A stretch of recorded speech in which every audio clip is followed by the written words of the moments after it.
I said hello. Selenium Conference 2015. Ow! All right. So, thank you for having to sit and listen to me for the next 45 minutes. This is my bully pulpit, so I get to talk about whatever I want. And so I'll be talking about world domination next steps. Woohoo! Right. So, I am Jason Huggins, CEO and founder of Tapster Robotics Incorporated. That's our logo. You will follow me on Twitter. Hugs. You will also drink the coffee. This was expensive, so you better drink it. Today's agenda is a 3-act play. Ironically, even though he was talking about, I'll get to the future eventually, but it's basically the past. It's going to be mostly autobiographical, sorry. It'll be a lot of cool stories, though, I swear. The present, and then the future. The future, right? So the past, the abridged past. Going all the way back to 1984 when I was a precocious 8-year-old, and I was into toys. And one of my guilty pleasures on Twitter is to follow the Lego Space Bot, not when I was 8, but now. And every time they show up, I go like, oh, I had that set. Oh, that was my favorite one. So this one came out in 1984, but the space, I was Lego Space. You know, some people have their tribes like Lego Castle, Lego Town. I was Lego Space all the way. Exactly. Anyway, so that was Lego is my favorite toy. And this actually, yes. This one I still have on my shelf at home. And this is the Armatron. They sold it at Radio Shack, back when Radio Shack was cool. About $30 or $40. And I think I got this when I was around 8 years old or so. And it's a useless robot, actually. But most robots these days are, sadly. But it was kind of like this game where you would kind of move the arm, pick up those little canisters or the little ball, and you would try to move it over, and you would try to beat the clock, like see if you could do it before the timer ran out. And I would play with this for hours and hours and hours and hours. And I would also build with Lego for hours and hours. And all these years later now, I have not gone on the couch and the whole psychoanalysis thing, but I've always wondered, why am I so obsessed with robots and automation and Lego and building things? And I'll have to get some professional to actually confirm this someday. But my theory is that I found awesomeness in playing with Legos and building and playing with these robots because my childhood was actually pretty chaotic. One of my family members had severe mental illness. And it was very traumatic, lots of traumatic experiences. And I think looking back, I think I coped with that in 2 different ways. One, I threw myself into school and academics. That was a nice, safe place with lots of structure. And people have written books about children of people with mental illness. And they say actually that's often that people just throw themselves in school. But the thing is, when I was out of school, I think I threw myself into these kinds of things. Like, I had some eloquent phrase for it, but basically trying to fight the entropy of a cold and chaotic world. I think I find solace in finding things that are wrong with the world. Sorry, I'm getting all choked up. I'm trying to fix them. Sorry, I wasn't expecting this. And if I can't fix a human, sorry, I really didn't mean to do this. At least I think what I gravitate towards when I find like a software system, if there's some bug in there, at least I know that bug is there for a reason. I can find that bug, I can root it out, I can fix it, and then I can write a test to make sure that bug never shows up again. I haven't figured out how to do that for human beings yet, but anyway. So someday I'll talk to a professional and see if maybe I'm onto something. Anyway, so fast forward from age 8 to age 22. In 1998, I graduated from Notre Dame with an information systems degree.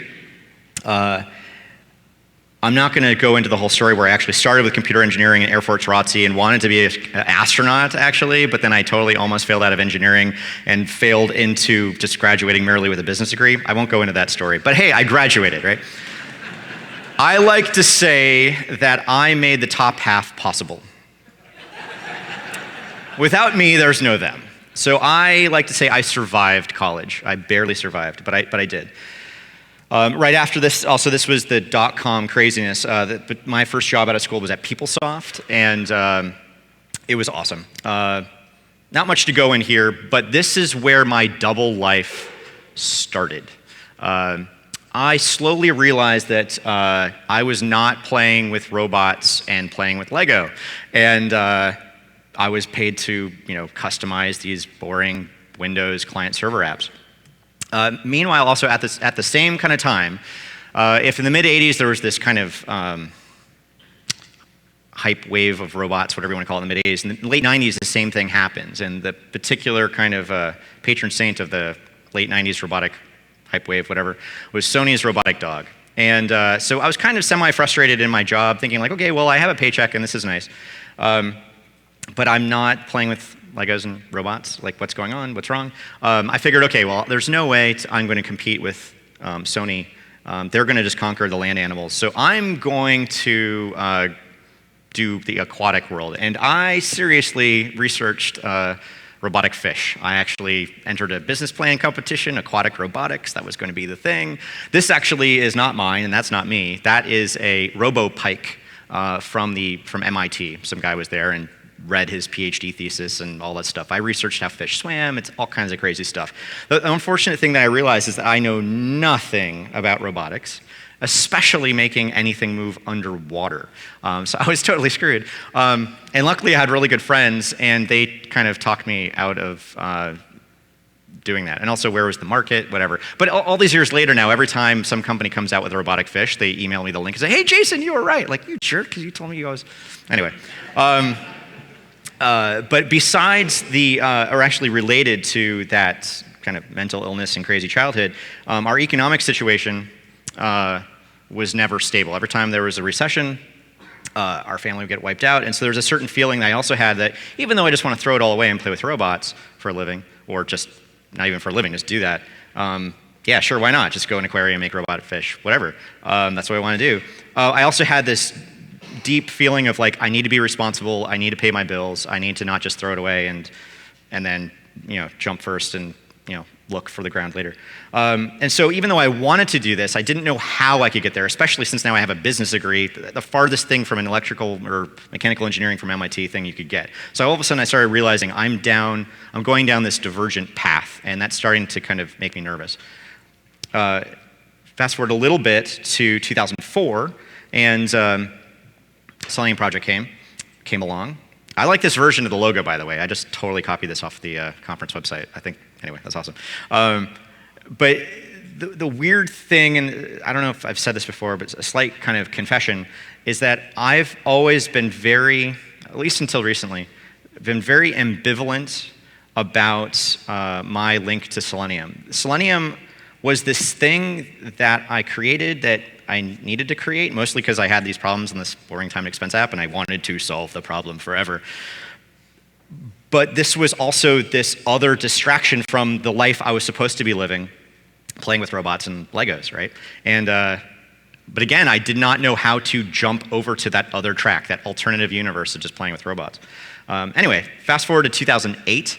And I still have not resolved the problem of just working in software and doing not robot stuff. I founded Sauce Labs. It's the co-founder and the founding CTO. I like to joke that I write the 20% of the code that gets 80% of the idea across. The shaky, bubblegum and duct tape version, and then the first thing I do is go hire my replacement and say, woohoo, I'm out of here. Right, there's this, again, at the time of founding the company,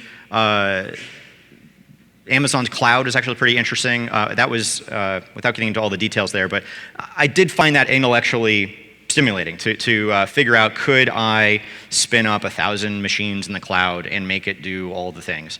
It was a little bit of taking my project at Google and making that kind of like for the rest of us. And I thought that was interesting. And so as I have going down this path of being frustrated that I'm playing with robots, I am kind of getting okay in this whole software testing thing, but still ridiculously ambivalent about it. Things actually really started coming to a head. These two parts, this double life of mine, really started to come out in year 2011. And So not too many people know this story, but in, let's say, May of 2011, Sauce Labs was pretty much dead. We practically had run out of money, and I still remember this very poignant conversation with breakfast with my co-founder, and said, "It's over. We need to shut down the company now."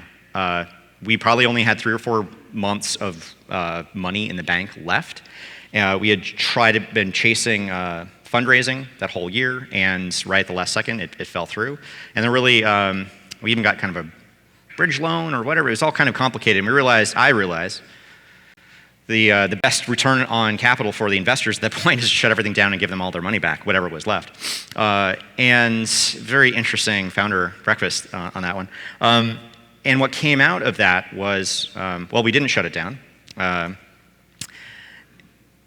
The investors actually weren't, they didn't mind if we actually spent every penny all the way to zero. I figured a couple months left, we should kind of slowly unwind the whole thing, pay severance, all that stuff like that. And they're like, "Nope, run it in the ground if you want to." I'm like, "Huh, okay."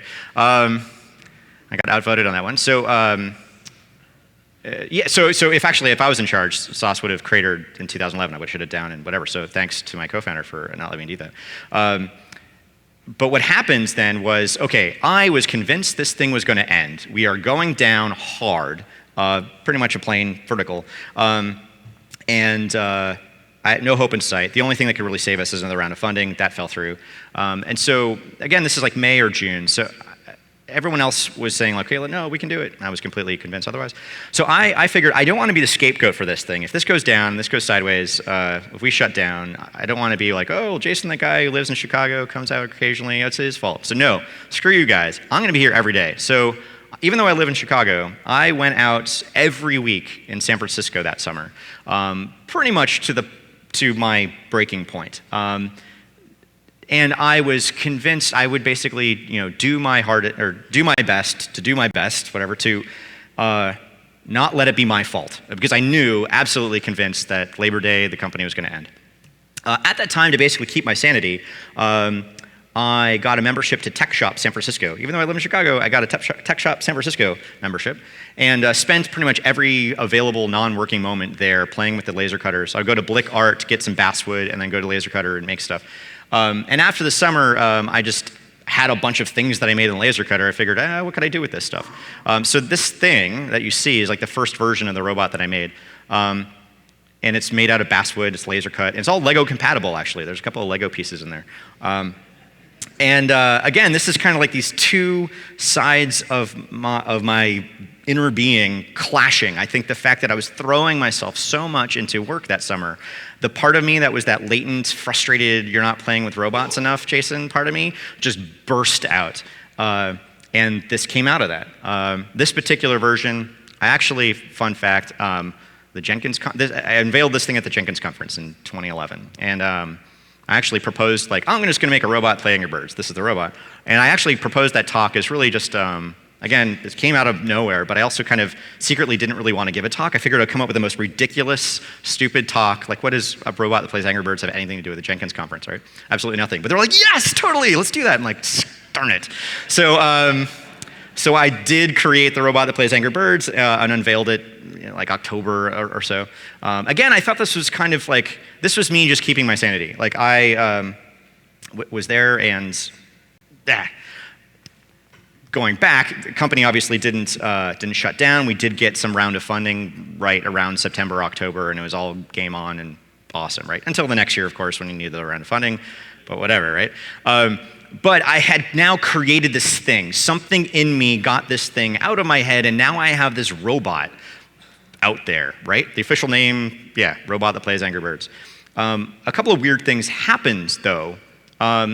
It got picked up by Popular Science, so it was in like the February 2012 issue. Something I never had thought to put on my bucket list, but that's totally on there, and then scratch it out, right? Page 69, I think, on there. The future of fun, anyway. Let's see, what else happened in 2012? I created a new version. Someone actually saw the video of the old version and saw that it was like really, really slow if you're especially going to play video games. And so he suggested that I check out Delta bots, and so came up with this new version. I presented it at the London Selenium conference in 2012. And this is where my ambivalence with my relationship to the Selenium project took like another weird level. I got a lot of, well, not a lot, but some kind of passive-aggressive feedback from people wondering, what the heck does robots have anything to do with Selenium? And I felt actually a little guilty after this, even though I was totally having fun and enjoying myself showing off my cool little robot and all the awesome tricks it could do. There was a certain feeling of like, well, I only really was able to do that because, well, I'm Jason Huggins and I could get away with that, and you have a room of people who have to listen to me. But there was this feeling of like, I felt like I was onto something. And the way I would describe Selenium all these years would be like, well, it's like a robot that types text into fields. And I was so amused with myself that I did the reverse Tron. I took Selenium out of the computer into the real world and made this thing. And I thought it was related, but the problem was I didn't have the data to actually prove anything to anyone that really robots are a thing. It's not just a silly contraption that plays video games. Like, there really is some seriousness here. I mean, I think there is, but at the time I didn't. And so I kind of felt like, you know, if people don't get it and they don't want me there, I'm not gonna, like, whatever.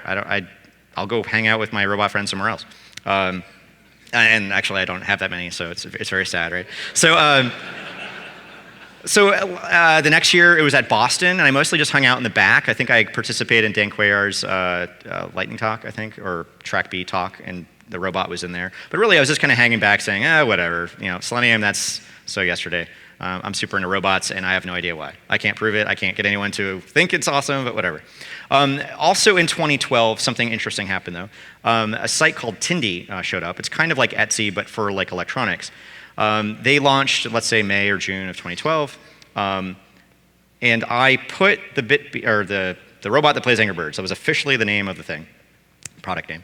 Put it up there, mostly because after the Jenkins conference and some of the other places I had actually talked about the robot, people said, hey, I want to buy one. And I thought that was ridiculous because it's the official feature set is it plays Angry Birds. Just level 1.1. It doesn't do anything other than that. On a loop, over and over again. I would love to have it play level 2 someday, so patch is welcome, right? And so I didn't believe people when they actually wanted one, and so I put it up on this Tindy site and put the cost as like $100. Of course, it costs me $115 to make it, so I was losing every $1 or $15 plus shipping. Oh my God, it was horrible. So, but the thing was, people were buying it.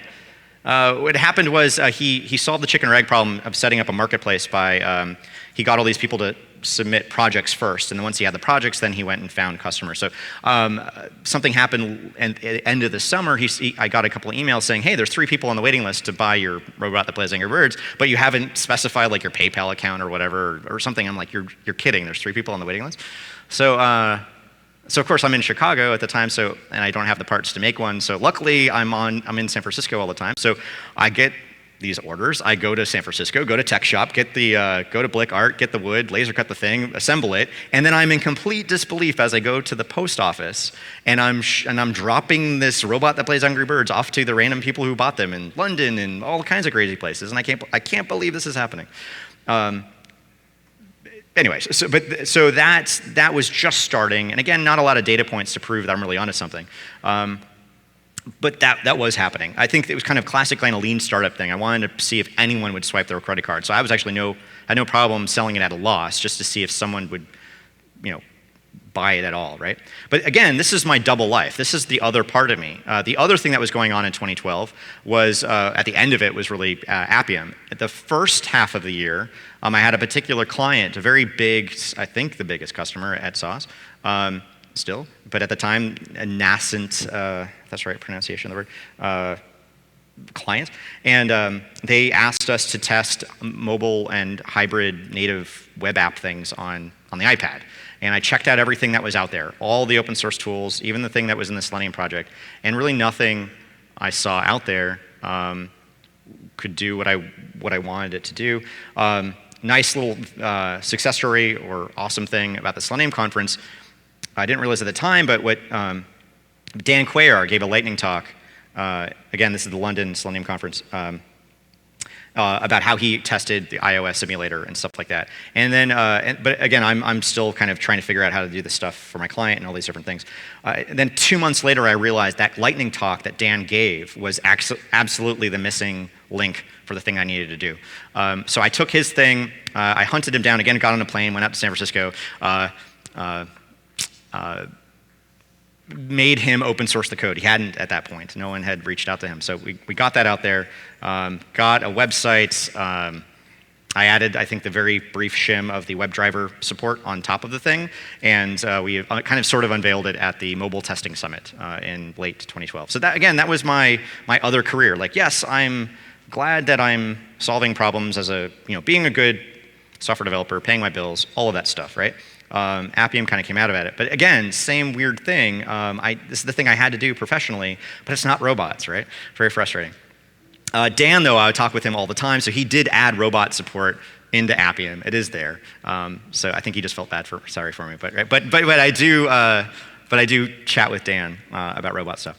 So, but again, things really came to a head now, where we've got customers. This whole Appium thing is leaving the station. Mobile testing is now a thing, and we have to make that the main thing at Sauce.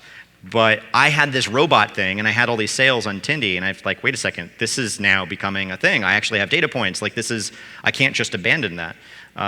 Even though I totally should, just playing around with software testing stuff. I should have just been happy with my own company doing those things. But again, this was like this other half of my life. It all came to a head basically in early 2013. It really, again, awesome stories here, but a founder disagreement. My co-founder basically said, Jason, things are great, you're great, love the show, everything's awesome, thanks for Appium, all that stuff. But no one's asking for robots. And the thing that killed me was that he was right. I had nothing. I had $50, actually negative $50 worth of revenue on Tindy. Meanwhile, you had the actual business that needed to, in the plain metaphor of startup land, finally taking off, achieving elevation, whatever you call it. We had gas in the tank, all the metaphors. But I couldn't do it anymore. I think just I'd gotten to this place where I can't ignore the robot side of my life anymore. So I actually went part-time in the beginning, starting January, February, down to 25%.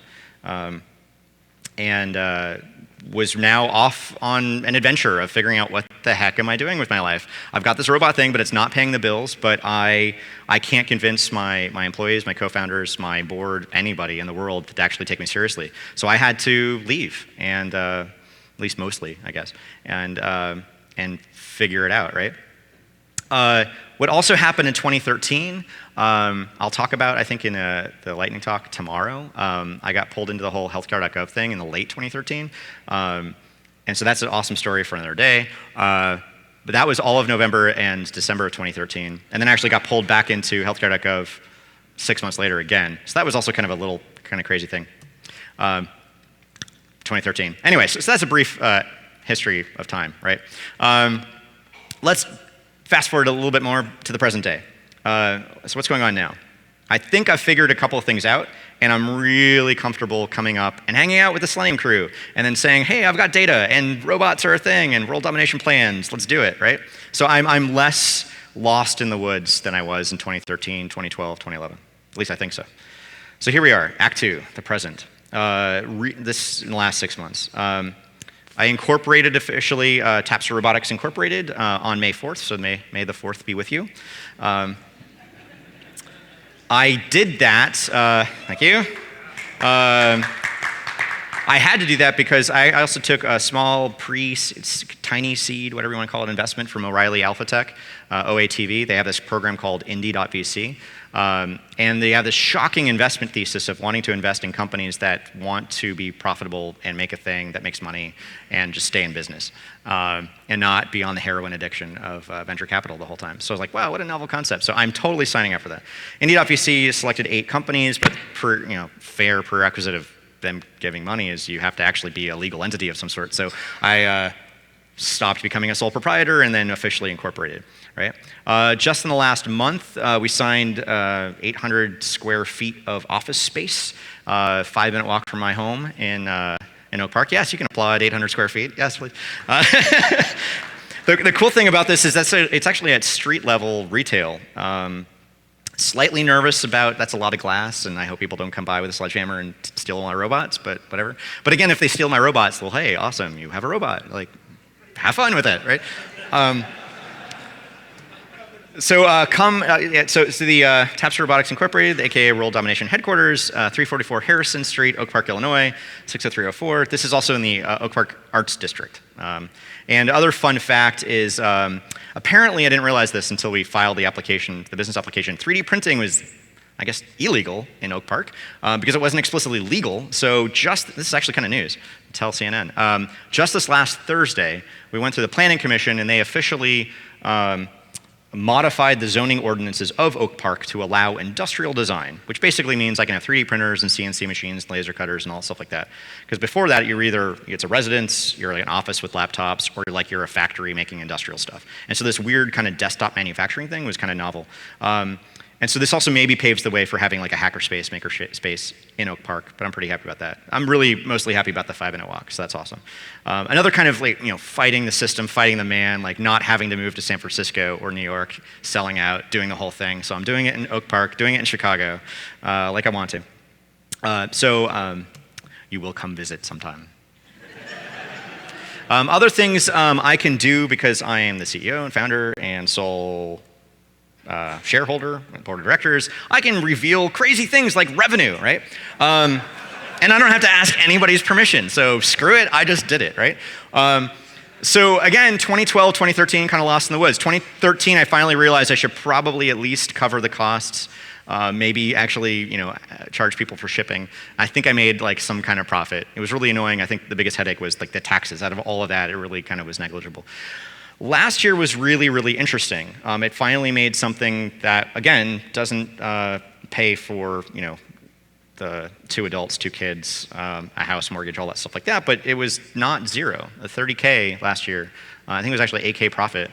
And a big chunk of that was a particular, I can't name them, but a European car manufacturer bought 10 of them. And a support package thing. Again, I don't want to make this a sales pitch or anything, but hey, like this car company, totally legit, they have more money than God, bought my robots. That's like the most ridiculous thing ever. Why'd they do that? And I started having these really kind of interesting conversations. I'm now into kind of looking at the end of 2015. I put out a couple of orders, kind of purchase order things, so it's kind of looking like the end of 2015. We might be at around 100K ballpark. Again, kind of Paul Graham kind of ramen profitability there. And 2016, there's like my pipeline of sorts. I'm looking at like very credibly, it's like 500K. So I think I'm really onto something. And the typical conversations I'm having that come out of the woodwork, a lot of people kind of find the little chat thing on Tindy, and it's usually one of these 2 things. And the whole reason, again, I'm not selling you on the robots. I just want to say, like, I finally have the data from that 2012 Selenium conference about, I think robots are a thing. I now can say conclusively, robots are a thing, right? So these conversations I had, one was, hey, we've got this thing. We currently test it manually. How could we automate it? That's happening a lot. And then the other kind of conversation, which is really awesome, and I can't give to any detail, but it's like, yeah, so I run the secret robotics lab at Mega Corporation, and we should talk. Pretty much anybody who makes a device we've chatted, or they bought a robot, or whatever, or I've visited them, or I know through the grapevine that they have a secret robot lab. And the reason they come out of the woodwork is that what's happening is that they are using them for testing, like taking this big industrial robot and tapping buttons on phones. But what they're doing is buying $100,000 pick and place machines, like really high, like not even high end, like low end industrial robots are used for medical stuff, like pipetting fluids into test tubes, and it has to be really precise, or pick and place machines for electronics, or all kinds of crazy awesome stuff that needs to be super high precision. And a lot of these companies are super frustrated that they have to spend hundreds of thousands of dollars on these massive machines for just doing little button clicking. And so then when they find my little contraption, selling it for a couple $100, at one, I realized, wow, I think finally data points, and then 2, I totally need to raise my prices, right? There's one company that I found out through the woodwork in Finland. They make robots, mobile testing robots specifically. They sell for like $100,000. I think the thing I heard was like the well, anyway, don't want to disclose things, but 100,000. And then there's another one in Japan. They also make mobile testing robots, and 100,000 bucks, 50,000, something like that, something huge. And so I had this theory starting Sauce, and I think I'm starting to see this with Tapster as well. The old regime, let's say, I can't think of a cute acronym, fast automation professional, whatever the name of the other guy, right? They would sell you one copy for a couple thousand bucks. And Selenium just changed everything by making it free, but you have testing everywhere. I think the same thing is potentially happening with testing. Instead of buying one industrial robot for 100,000 bucks, you can drive it down and have lots of them, run them all in parallel and do all the awesome things. Especially if you have this device proliferation of like iPhones and Androids and watches and all kinds of stuff. They would rather have lots of things. But the big thing of like, why are these people coming out of the woodwork to come talk to me? The biggest reason is testing is getting really weird. We had it really easy for a couple decades there, and sorry, the party is over. We had keyboard, video, mouse. That was true on the Windows apps, and that kind of followed over to like web apps as well. But now we have touch, wave, shake, all kinds of crazy stuff. We have Siri, voice, waving your hand. Testing is getting really, really weird. Thankfully, glass didn't take off because I have no idea how you would test that. Connect, I think I can imagine, what was that? Heckling in the crowd. Anyone from the glass team here? Let's talk, right? Connect, that's awesome. Oh, also, Tesla. Basically, as Apple is to the rest of the as Apple is to the rest of the computing industry, Tesla is to the rest of the car industry. And they've got their 17-inch touchscreen dashboard. Technically in the industry, the jargon is that's the head unit. You've got the dashboard where you've got your speedometer and things like that, and the thing where you like set the music and the AC, that's called the head unit. And that is all going touchscreen. And all the CEOs of all the companies in all the world are freaking out because they now have to become really awesome software developers, not just like the embedded stuff that like controls your brake pedals, but like really high-end stuff. And Tesla's blowing them out of the water. They're also worried about your phone, your car becomes an accessory to your phone, and Apple and Google's kind of leading the charge on there. So they're freaking out. And then you've also got the fuel band. Also, I think I need to update my slides. I think they took that off the market, but there's other like Fitbit-like things, right? But the interesting thing about the fuel band is that I did a robot Tapster thing in New York, and some people who were actually working on the testing of the fuel band came, and again, thought like, oh hey, it's a good thing, lean startup, get out of the office, get out of the building, talk to people. Because I thought, hey, show me how you use this little robot to test your mobile app, and what they did is this. I love this. I did not see this one coming. They have got the fuel bands, and they got the mobile app that verifies how the thing is working. But they didn't know how they were testing it was manually. Like they would shake the fuel band and then see that the number would change on the iPhone app. So they figured, aha, eureka! Let's put the fuel band in the robot, shake that, and now we have finally test automation for the fuel band, right?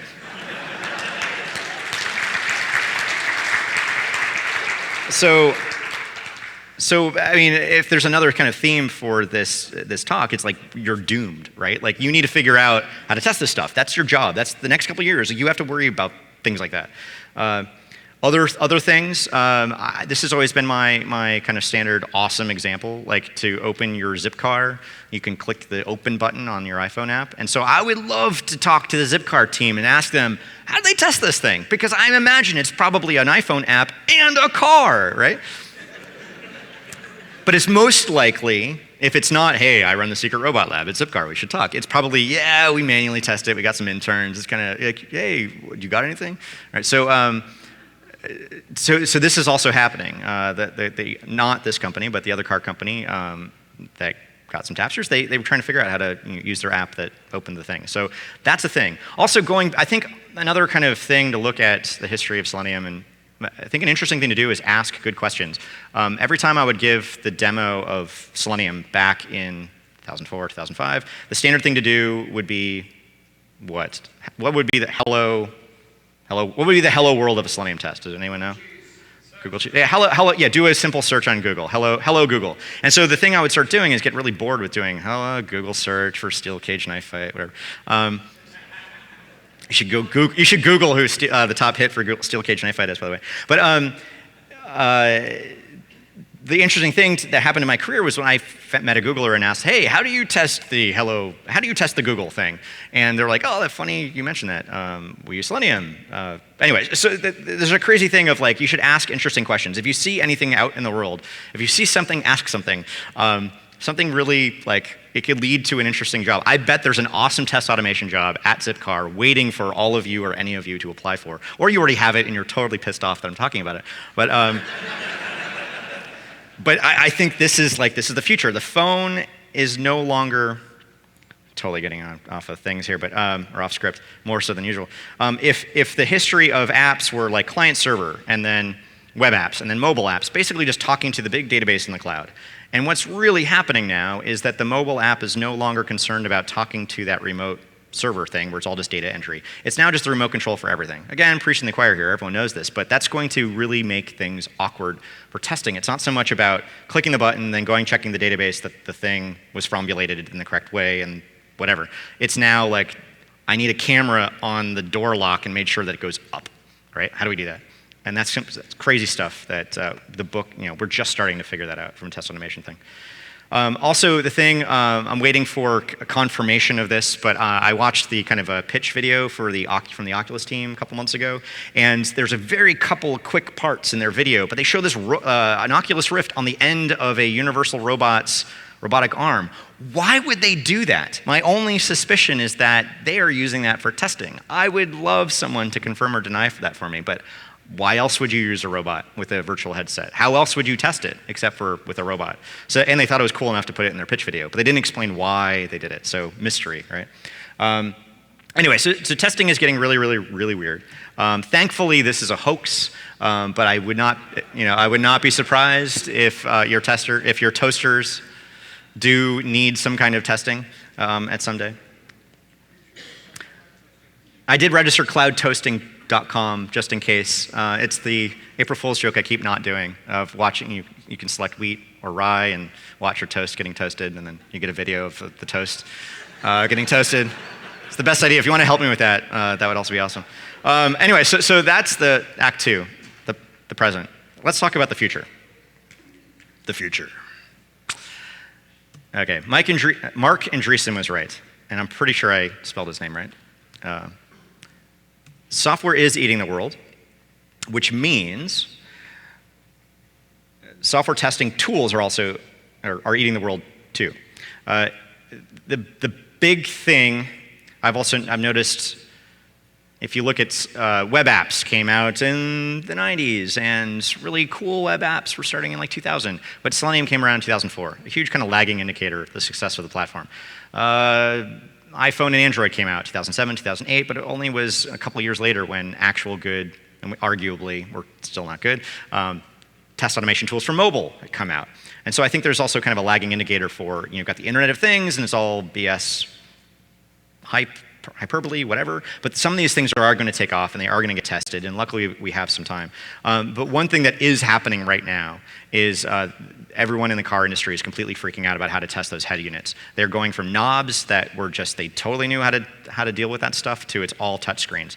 They also have the additional requirement as that they potentially might hurt people and then get hauled in front of a oversight committee and asked, how'd you test this thing? And they're going to go, robots and people and interns and things, and here's the documentation and all kinds of stuff. So they have a huge, huge need, which is code for budget, for testing the snot out of everything. And everything is now moving from mechanical knobs and switches to touchscreens. And so if you know how to automate a touchscreen thing, you have a bright future specifically testing apps and all kinds of stuff in cars. The other thing that they're kind of doing is that the car companies don't want to just be beholden to Apple and Google, so they're also kind of propping up their own OEMs operating system, just so they have some kind of bargaining chip with Apple and Google. So anyway, there's lots of stuff going on in there, but they have a requirement for very good documentation of their testing. So lots of automation. And the other thing I already mentioned, that mobile phones have become more ubiquitous as a remote control for the things around you.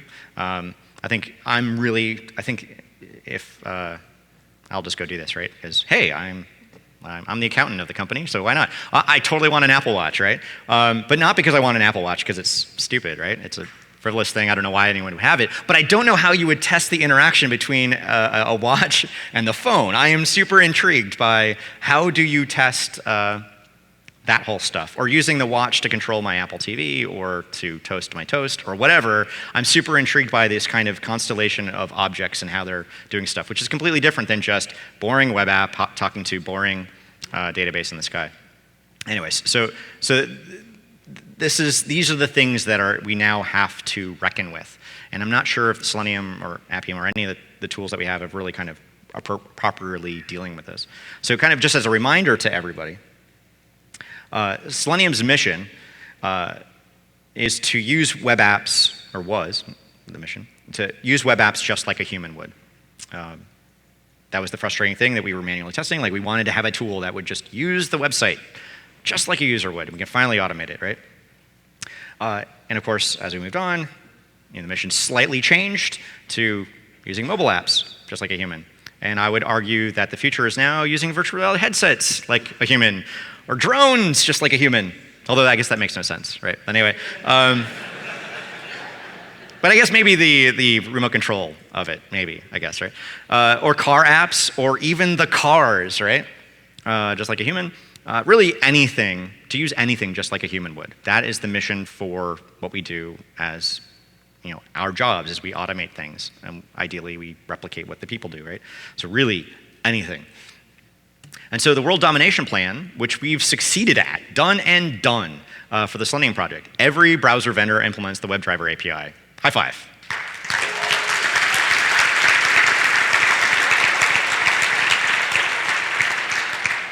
Absolutely no thanks to me. So thank you. Oh, right. Oh, so funny story. We thought it was actually going to be Microsoft was going to be the last domino to fall. And we completely surprised that Apple has been the whole, like, not surprised now, but back then, whatever. So we're mostly there, but anyway. I joke, my best last contribution to the project was tricking Simon into joining the project. That really was the last thing I ever did for you guys. Everything else, I can absolutely zero credit. So including specifically the awesome W3C standard, actually implementing a world domination plan and following through and making it happen, totally thanks to the team. And but the thing is, we're done. We conquered the world. What do we do now? So we need a new world domination plan. Plan number 2, and we have a template for it. We set it up, so one, we want to get out of the business of doing all the work. Let's make the other people do all the work. And then we just verify their implementation of it. Like, brilliant, right? Like, get Firefox, Microsoft to do all the things. And we just tell them, yeah, good job. So if the old world domination plan was make every browser vendor implement the WebDriver API, the new world domination plan, yes, apply, yes.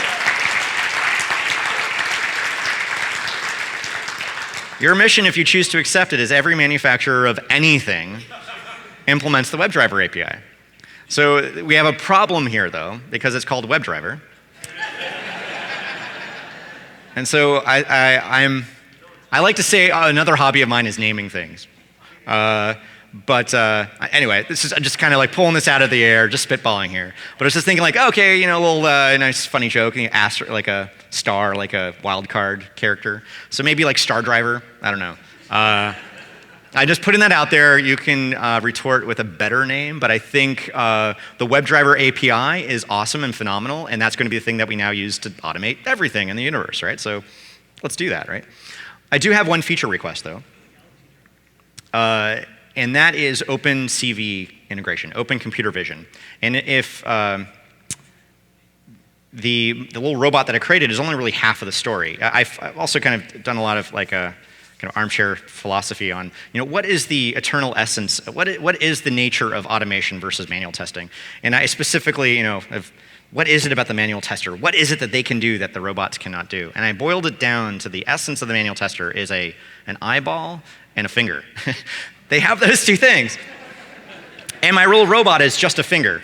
And so the missing piece is the eyeball thing. So once I have the eyeball, then everyone can have a legitimate conversation about we're destroying jobs, blah, blah, blah, blah, right? But I can't do that yet. I need your help. I need OpenCV integration, because then you can actually find elements on the page and it's completely hands-off. I call it the 0-day support for anything. If you have a robotic eyeball and a robotic finger, you can look at things, find the thing, click the thing, and move on, as opposed to constantly being beholden to the device manufacturer for their documentation or even the existence of some API that you plug a USB cable in, whatever. I'm in extra innings here now. And some sample code. I'm not going to implement it, but I'll leave it to you. Star driver dot find thing by, and then how are we going to find things in the world? RFID, QR codes, ping files, like, hey, kind of like the wanted poster, it looks like this. Maybe heartbeats and fingerprints, I don't know. But we're going to have to figure out how to find things in the world. And why would we do all this? Why would you accept this world domination plan? Don't we have enough to do with just trying to figure out how to test all the browsers and all the mobile phones? Why? Why, Jason? Why do you ask? It's like, well, because you'd make the 8-year-old version of me really, really happy. Because I just want to play with robots. And if you can implement all those things for me, then I get to do that all the time, and it'll all be awesome. So, thank you.